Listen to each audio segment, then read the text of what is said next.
السلام عليكم ورحمة الله وبركاته. رسالة لأصحاب أب ولا أصحاب تعز ولا أصحاب صنعاء وأصحاب زمارك.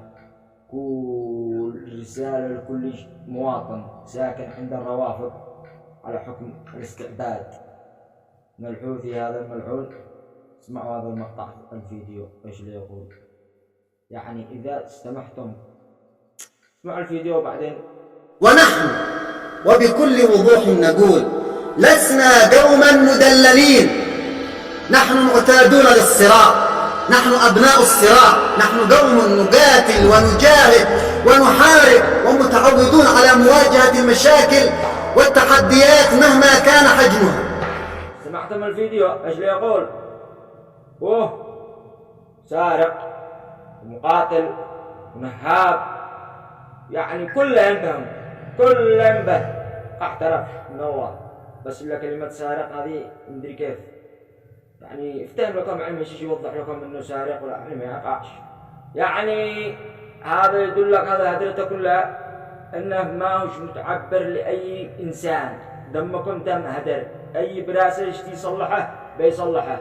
يعني توقع منه يجي يسحبك من داخل البيت تمام ويشل ويشتي تدي له نقص، لانه هو انسان مجاهد وانه ليقاتل اليهود، ويعني مصرح لهم لانه من آل البيت على قولتهم. شو استمعتم؟ شو فهمتم ايش القصد؟ قسما بالذي هز العرش انه قايل لكم لكل البيت، يعني المتحوث عنده لو يعمل ما عمل، هو مكانه قزمة. يعني أقول لكم اصحوا يا مواطنين، يا يمنيين، يا رجال، يا أحرار، اصحوا تظاهروا يا رجال، تظاهروا يعيشه. حرام من الدنيا انهم كسب، بس ان انتم لا تكبروهم ويعني تخلوهم تدوا لهم مقام مش على حد ما يليقش بهم. لا تخلوش يعني دعسنا هكذا ولا اي شيء. خلي احنا نكون يد واحده على كل باغي وعلى كل فتال وعلى كل من يريد هذا ندعسه لو يكون من كان.